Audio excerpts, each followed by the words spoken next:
ভোর হতে না হতেই সকলে উঠে পড়েছেন। আমিও জাগলাম। মহন্তজি সবাইকেই বললেন, আজ ভয়ঙ্কর হাপেশ্বরের জঙ্গলে আমরা প্রবেশ করতে যাচ্ছি। দুর্গম জঙ্গলে কোথাও উপযুক্ত স্নানের ঘাট পাবো কিনা ঠিক নাই, কাজেই এখানেই চলো স্নান পর্ব সেরে নিই। তাঁর ইচ্ছা অনুসারে সবাই চলে গেলাম নর্মদার ঘাটে। আমরা স্নান সেরে এসে যে যার ঝোলা কম্বল গুছিয়ে নিয়ে যাত্রার জন্য প্রস্তুত হচ্ছি, এমন সময় মন্দিরের দরজা হঠাৎ খুলে গেল। করপাত্রীজির মন্ত্রোচ্চারণের শব্দ শুনতে পেলাম। তিনি মন্ত্রপাঠ করছেন, यत्र किंचित जगत् सर्वं दृश्यते श्रूयते पिवा अंतर्बहिश्च तत्सर्वं व्याप्य नारायणः स्थितः ইত্যাদি। করপাত্রীজির মন্ত্রপাঠ শেষ হতেই মহন্তজি মন্দিরের চৌকাঠে মাথা ঠেকিয়ে প্রণাম নিবেদন করলেন। তার দেখা দেখি সকল নাগা সন্ন্যাসীও প্রণাম করলেন। আমি যখন প্রণাম করলাম তখন তিনি আমাকে জিজ্ঞাসা করলেন, कहिए तो हमने जो मंत्र पाठ किया, आप कभी आपके पिताजी के पास ये मंत्र का पाठ लिया है? कौन से किताब में ये मंत्र है आप जानते हैं? আমি বললাম, বেদ পাঠী মাত্রেই এই মন্ত্র ও মন্ত্রের রহস্য অবগত আছেন।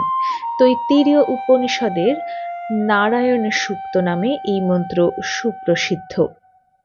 এই মন্ত্রের মধ্যে আন্তঃসাধনার গুহ্যতম ক্রমরহস্য ভাষায় বিবৃত আছে। প্রকৃত ব্রাহ্মণ হতে হলে, অর্থাৎ ব্রাহ্মণত্ব অর্জন করতে হলে এই সাধন রহস্য প্রত্যেক ব্রাহ্মণকে জানতেই হয়। তিনি বললেন, শাবাশ বাচ্চা, হাম বহুত খুশ হ্যায়। আমি বললাম, আপনি খুশি হয়েছেন জেনে পরম আপ্যায়িত হলাম। গতকাল স্বভাবযোগের বিষয় ব্যাখ্যা করে সহসা দরজা বন্ধ করে আপনি মন্দির আভ্যন্তর হতে অন্তর্হিত হয়ে গিয়েছিলেন। তারপর কি ঘটেছিল তা নিশ্চয়ই আপনি জানেন। তিনি বললেন, वो मुझे पता है। মহন্তের নিষেধ বাক্য কানে না তুলে তুমি দরজা খুলে টর্চ টিপতে টিপতে মন্দিরের মধ্যে আমাকে খুঁজেছিলে। তোমার অল্প বয়স, তাই কৌতূহল বেশি।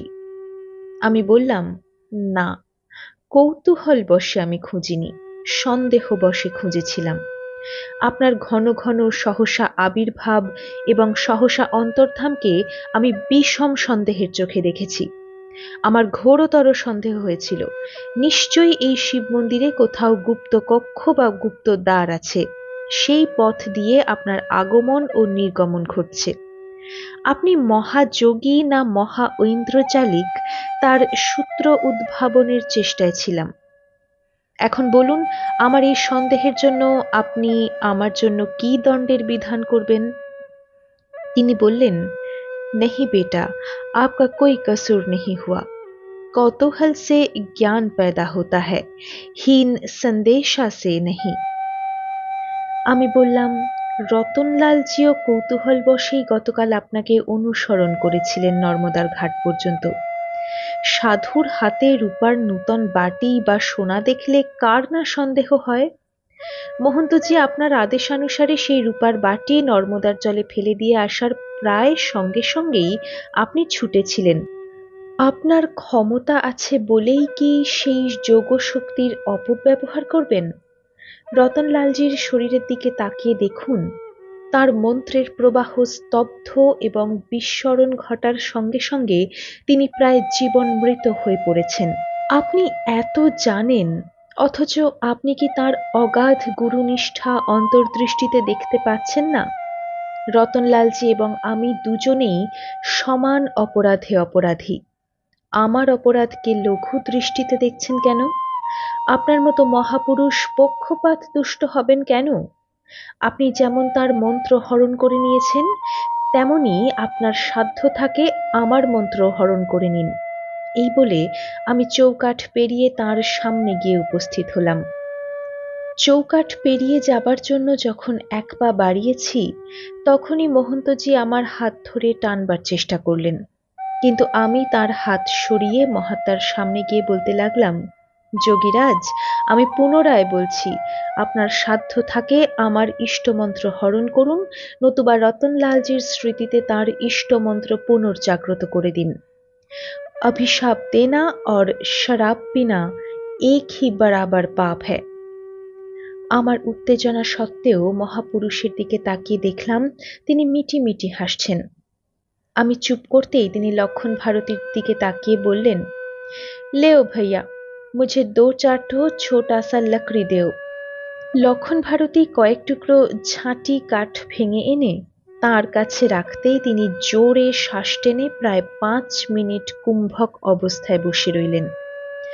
তারপর রেচকের ভঙ্গিতে শ্বাস ফেললেন সেই কাঠের উপর। দপ করে আগুন জ্বলে উঠল। শুনতে পেলাম তিনি অস্ফুট স্বরে বললেন, অগ্নিম ইলে। ওদিকে রতনলালজি উল্লসিত কণ্ঠে লাফিয়ে উঠলেন, মিল গয়া, মুঝে মিল গয়া। মহন্তজির পা দুটো জড়িয়ে আনন্দ ও আবেগদীপ্ত কণ্ঠে বলতে লাগলেন, গুরুজি, মেরে ত্র্যক্ষর বীজ স্মরণ মে আ গয়া হ্যায়। মহন্তজি তাকে হাত ধরে উঠিয়ে করপাত্রীজিকে সাষ্টাঙ্গে প্রণাম করতে বললেন।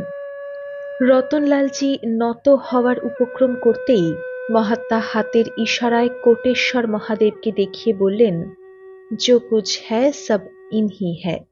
उन्होंने ही एक गुरु, सदगुरु, जगत गुरु, विश्वगुरु, महागुरु है। মহাত্মা মোহন্তজির দিকে তাকিয়ে বললেন, आज महालया है, अमावस्या, आश्विन महीने की 10वीं तारीख। पितृपुरुषों के पार्वन श्राद्ध का शुभ मुहूर्त आ गया है। हम आप लोगों के लिए थोड़ा सा कुश, तिल, जव वगैरह ले आते हैं। आज यात्रा करना ठीक नहीं है। परसों से नवरात्रि का व्रत शुरू होगा। आज इधर ही ठहर जाइए।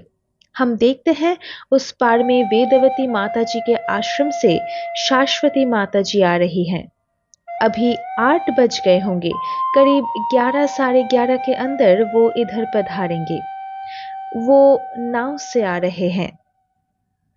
করপাত্রীজি যে যোগসিদ্ধির খেলা পরপর দেখিয়ে যাচ্ছেন তাতে মহন্তজি একরকম মোহিত অবস্থায় আচ্ছন্ন আছেন দেখছি। কাজেই আমি বুঝতে পারলাম আজ ইনি কিছুতেই এ স্থান ছেড়ে যাবেন না। আমি মহাত্মাকে বললাম, শঙ্করাচার্য প্রভৃতি সন্ন্যাস ধর্মের প্রবর্তকরা এদেরকে পিতৃপুরুষের প্রতি অবশ্য পালনীয় কর্তব্যের দায় হতে অব্যাহতি দিয়ে গেছেন। বিরজা হোমের সঙ্গে সঙ্গে এরা সবাই স্বয়মেবা ব্রহ্মা স্বয়ং সিদ্ধ সেজে বসে আছেন। এদের আর তিলকুশাদির দরকার নাই, ওইগুলি বরং আমাকে দিন। আমার কাছে পিতা এবং পিতৃপুরুষ পরম প্রিয়, পরম আরাধ্য সত্যকার দেবতা। সঙ্গে পাঁজি পুঁথি নাই।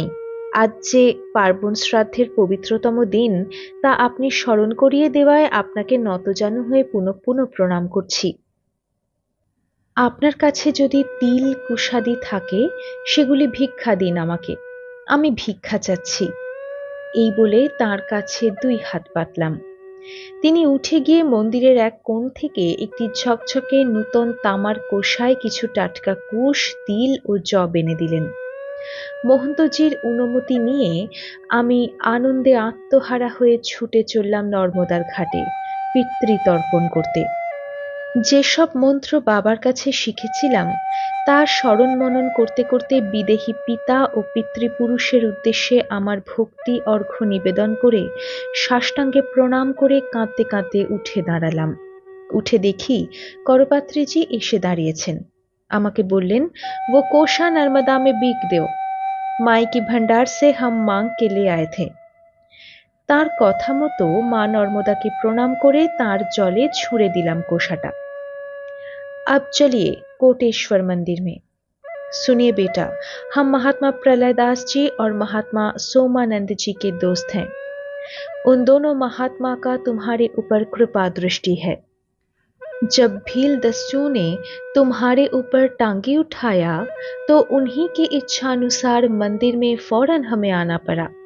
এই বলেই তিনি হাসতে লাগলেন। আমি চমকে উঠলাম তার কথা শুনে। ওঙ্কারেশ্বরে থাকেন প্রলয়দাসজি, তার সঙ্গে সর্বশেষ দেখা হয়েছে মণ্ডলেশ্বরের অগস্তি গুহায়। মহাত্মা সোমানন্দজি থাকেন 24 অবতারে, কখনো বা সীতামায়ের বনে। তার সঙ্গে সর্বশেষ দেখা হয়েছে মান্ডবকর কেল্লার কাছে রেবাকুণ্ডে। আর এই মহাত্মাকে মাত্র কয়েকদিন আগে সর্বপ্রথম দেখেছি আকলবাড়াতে। প্রত্যেকটি স্থান হতে অন্য স্থানের ব্যবধান বেশ কয়েক ক্রোশের ব্যাপার। এদের প্রত্যেকের মস্তিষ্কে যেন হাই পাওয়ারের ট্রান্সমিটার বসানো আছে। প্রকৃত মহাযোগীদের সবই তাজ্জব ব্যাপার। যাই হোক, আমি তাকে প্রণাম করে বললাম, আমি আপনার কাছে অনেক ধৃষ্টতা ও অহেতুক উত্তেজনা প্রকাশ করেছি, আপনি আমাকে ক্ষমা করুন।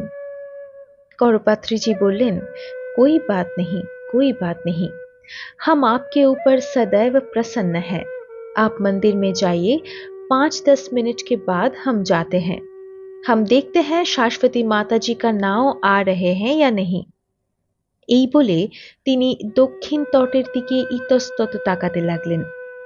আমি মন্দিরের দিকে হাঁটতে লাগলাম। মন্দিরে পৌঁছে আবার তাজ্জব বনে যেতে হলো। শিবলিঙ্গের কাছে বসে থেকে তিনিই আমাকে প্রথম স্বাগত জানালেন। आइए आइए बंगाली बाबा, तर्पण हो चुका आपका? मैं तो सोचता हूँ तुम्हारा मनस्काम सिद्ध हो गया है, क्योंकि तुम्हारे मुखमंडल में प्रसन्नता और ज्योति का लहर खिलता है। রসিক সাধুর কৌতুক আমি নীরবেই উপভোগ করলাম। নর্মদা ঘাট থেকে আমার পৌঁছবার আগেই তিনি এখানে এসে বসে আছেন।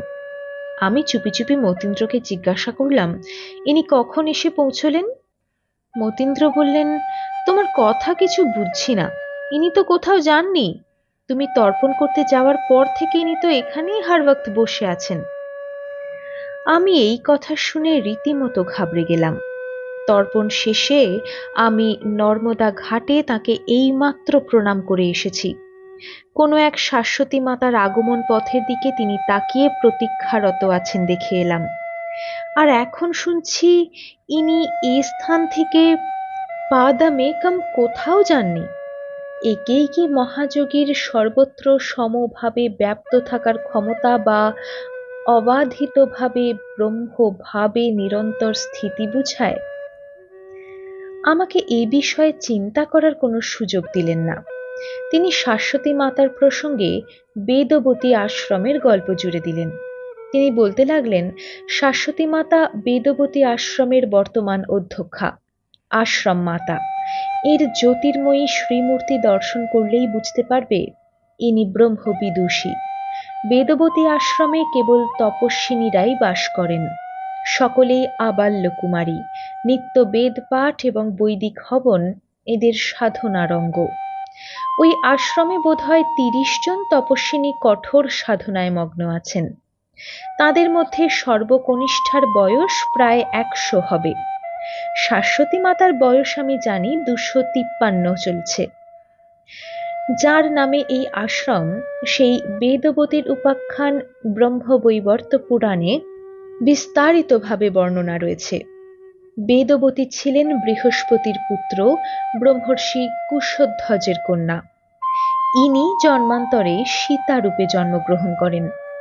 কুশধ্বজ স্বয়ং লক্ষ্মী মাতাকে কন্যা রূপে পাওয়ার জন্য কঠোর তপস্যা করলে তার স্ত্রী মালাবতী কালক্রমে লক্ষ্মীর অংশরূপিণী এক কন্যা প্রসব করেন। এই কন্যা ভূমিষ্ঠ হওয়া মাত্র বেদধ্বনি করতে থাকেন, এই জন্য তার নাম হয় বেদবতী। জন্মের পর মাত্র 9 বছর বয়সেই তিনি পুষ্কর তীর্থে গিয়ে 1 মন্বন্তর কাল কঠোর তপস্যা করতে থাকেন। এই সময় তিনি দৈববাণী শুনতে পান, তুমি জন্মান্তরে বিষ্ণুকে স্বামী রূপে লাভ করবে। এই দৈববাণী পাবার পর বেদবতী গন্ধমাদন পর্বতে গিয়ে আবার তপস্যা করতে থাকেন। এই সময় হঠাৎ একদিন রাবণ তার সামনে উপস্থিত হলে তিনি অতিথি জ্ঞানে তার সেবা করেন। রাবণ তার রূপে মুগ্ধ হয়ে পড়েন। বেদবতী ক্রুদ্ধা হয়ে রাবণকে স্তম্ভিত করে তার হাত, পা, মুখ প্রভৃতি সর্বাঙ্গ জড়ীভূত করে দিলেন। কিন্তু রাবণের এই অপমানের জ্বালায় তিনি তৎক্ষণাৎ প্রজ্বলিত অগ্নিতে প্রবেশ করেন এবং মৃত্যুর পূর্বে রাবণকে বলে যান, এই অপমানের প্রতিশোধ নেবার জন্য আমি আবার অজনিজা কন্যা রূপে জন্মগ্রহণ করে তোর বধের কারণ হব।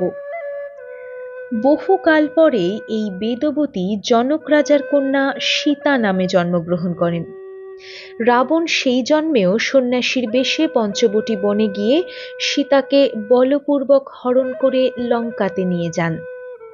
সীতা ও পূর্বজন্মের বেদবতীর জন্যই রাবণ রামচন্দ্রের হস্তে সবংশে নিহত হন।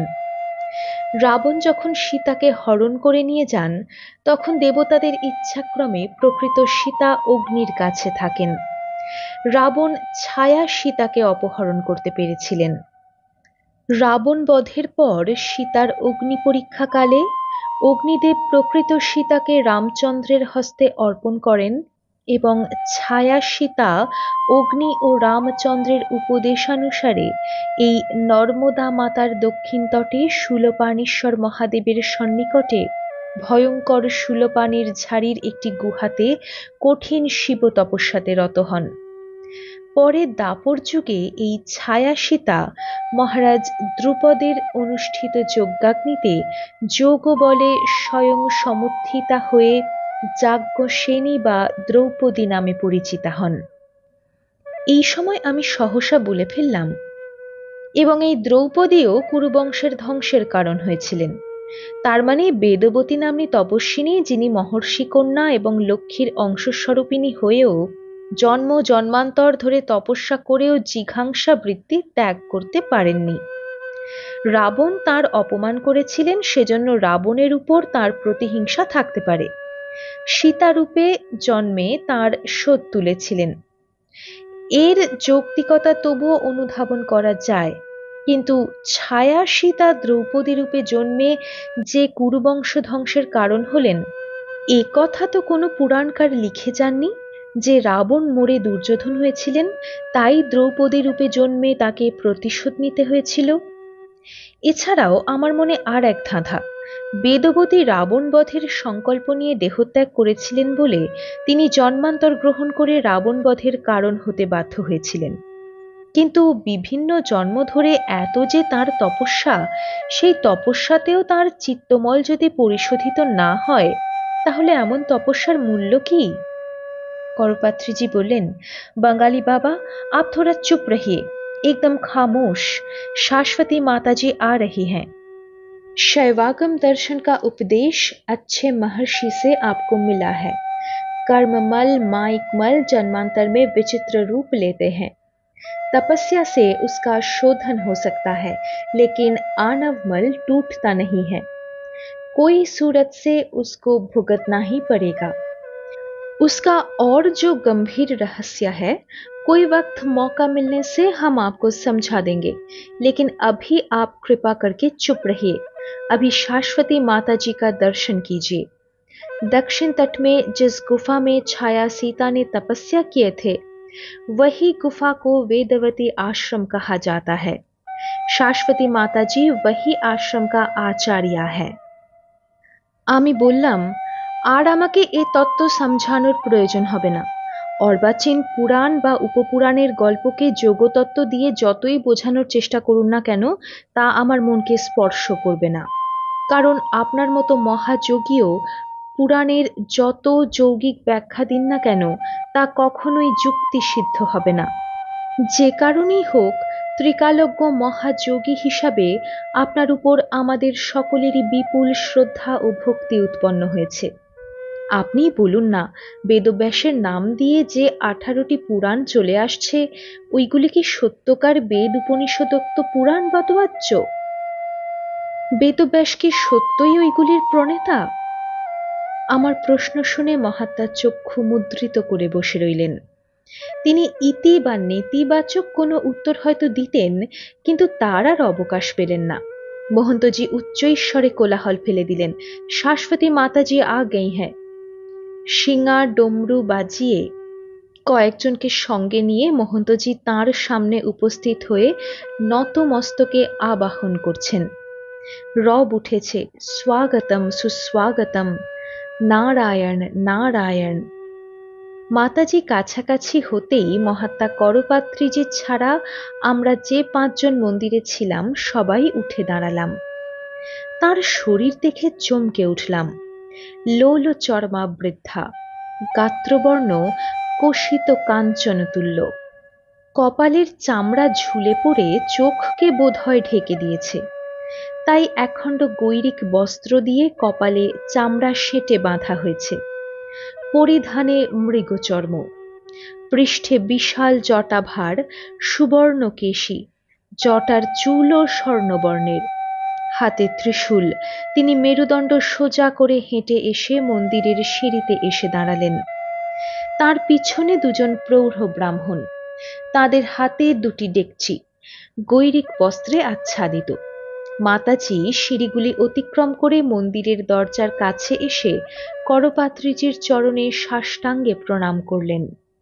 প্রণাম করে উঠে বললেন, গুরুজি, আপনি সকাল ৮টায় খবর দিয়ে আসার পর মুহূর্তে মহাদেবের পূজার আয়োজন প্রস্তুত করে এনেছি। করপাত্রীজি তার কথা শুনে লক্ষণ भारती বললেন, भैया तुम लोग भोजन के लिए पत्तल वगैरह लेकर आसन बिछाओ। সবাইকে শুনিয়ে শুনিয়ে তিনি বলতে লাগলেন, महादेव का स्थूल रूप है जैसे आप लोग हैं, लिंग रूप है जैसे नर्मदेश्वर लिंग है, ओंकारेश्वर लिंग, कोटेश्वर लिंग इत्यादि। लिंग के अंदर में जब चित शक्ति प्रकट होकर उनमें लिंग का रूप बदल देते हैं, तब वो यंत्र रूप हो जाते हैं, और एकाक्षर, त्र्यक्षर, सप्ताक्षर जो भी शिव मंत्र है वो महादेव के मंत्र का रूप कहा जाता है। हमारी बेटी शाश्वती माता जी मूर्त महादेव का पूजा करना पसंद करते हैं, आप कृपा करके इनका पूजा लीजिए। লক্ষণ ভারতী আরো দুজন নাগাকে সঙ্গে নিয়ে গাছ থেকে শাল পাতা সংগ্রহ করতে গেলেন। শাশ্বতী মাতাজি আমাকে লক্ষ্য করে করপাত্রীজিকে বললেন, गुरुजी, हम देखते हैं 10:30 से ये बच्चा आपको बहुत तंग करते हैं। अच्छा, हम एक ठो मंत्र बोलते हैं, इसका क्या मतलब है कहिए तो। भेराड़ भाल माशु काटा सदा मुदे गजावला, भीषा भातमच्छमीरे यस्य नाकधूनि गले। আমি যথেষ্ট চিন্তা করেও ওই রহস্য মন্ত্রের উদ্ধার করতে পারলাম না। আমি হাত জোর করে তাকে বললাম, इस मंत्र का पाठोद्धार हमसे नहीं होगा, कृपा पूर्वक आप ही बताइए। শাশ্বতী মাতাজি কিঞ্চিত হেসে বলতে লাগলেন, अच्छं निर्मलं तं प्रसिद्धं भे नक्षत्रे राजत इति भेराट चंद्रः, सभाले यस्य तं भेराड भालं शिवं आशु शीघ्रम अहमीरे स्तौमी इत्यार्थः ইত্যাদি।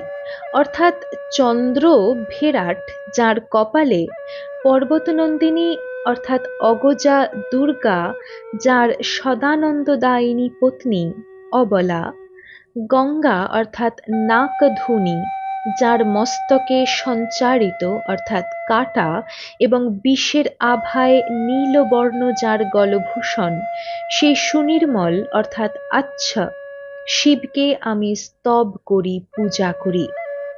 শাশ্বতী মাতার মন্ত্র ব্যাখ্যা শুনে আমার খুবই আনন্দ হলো। ইতিমধ্যে লক্ষণ ভারতীজি শালপাতা পেতে সকলকে ভিক্ষার জন্য বসিয়ে দিয়েছেন। শাশ্বতী মাতা প্রথমে করপাত্রীজির মাথায় চন্দন ও বেলপাতা দিয়ে নমঃ শিবায় বলে তার 2 পায়ের বৃদ্ধাঙ্গুষ্ঠের উপর মাথা ঠেকালেন। তারপর তার ঝোলা থেকে এক একটি করে চন্দন মাখানো বেলপাতা বের করে সকল নাগা সন্ন্যাসীর মাথায় নমঃ শিবায় বলে তার কৃত্য শিব পূজা করে যেতে লাগলেন। এক ফাঁকে আমি সন্ন্যাসীদের সারি হতে একধারে একটু আলাদাভাবে আমার জন্য নির্দিষ্ট শালপাতাটি সরিয়ে নিয়ে বসে আছি।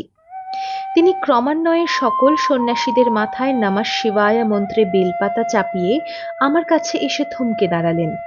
আমাকে বললেন, বালযোগিন, এদের সারি থেকে তোমার আসন কিঞ্চিত দূরে কেন? এদের সঙ্গে তোমার ফারাক কোথায়? আমি বললাম, আত্মদৃষ্টিতে কোনো প্রভেদ নাই, কিন্তু বাহ্য দৃষ্টিতে অনেক ফারাক। ওরা অদৃশ্য দেবতাকে প্রত্যক্ষ উপলব্ধিতে ফুটিয়ে তোলার জন্য কঠোর তপস্যা করছেন, কিন্তু আমি কোনো সাধন ভজন করি না। তপস্যা কাকে বলে তাও জানি না। আমার পিতাই আমার জীবন্ত ঈশ্বর, প্রত্যক্ষ মহাদেব। আমি সেই দৃষ্ট দেবতাকেই স্মরণ মনন করি। আমি তার স্নেহের ঋণ ভুলতে পারিনি। কিন্তু ওদের গুরুবর্গ আচার্য শঙ্করের পদাঙ্ক অনুসরণ করে ওদেরকে পিতৃমাতৃ দায় থেকে রেহাই দিয়েছেন। ওরা আজ মহালয়ার পুণ্য দিনেও পিতামাতা এবং পিতৃপুরুষকে স্মরণ করা প্রয়োজন বলে মনে করেননি। তাই বেঈমানদের কাছ হতে একটু দূরে বসেছি। আমার কথা শুনেই শাশ্বতী মাতাজি থপ করে আমার সামনে বসে পড়লেন। তার চোখ দুটি ক্রোধে অরুণ বর্ণ হয়ে উঠল। তাতেও আমি বিন্দুমাত্র চঞ্চল না হয়ে বললাম, আমার মাথায় বেলপাতা চাপাবেন না। তবে আপনার প্রসাদের উপর আমার লোভ আছে, বড্ড ক্ষুধাও পেয়েছে। এই সময় মন্দিরের ভিতর থেকেই করপাত্রীজি বলে উঠলেন, बेटी शांत हो जाइए, बंगाली बाबा के ऊपर हमारे दोनों दोस्तों की कृपा दृष्टि है। মাতাজির চক্ষু দুটি ক্রমে কোমল হয়ে উঠল। দু চোখ দিয়ে যেন মমতা ঝরে পড়ছে। আমার মাথাটা দুহাত দিয়ে কোলে টেনে নিয়ে শিরচুম্বন করলেন। আমার মেরুদণ্ড দিয়ে যেন একটা স্নিগ্ধ স্রোত ধীরে ধীরে সঞ্চারিত হলো। একটা অভূতপূর্ব পুলক ও আবেশে আমার মন ভরে গেল।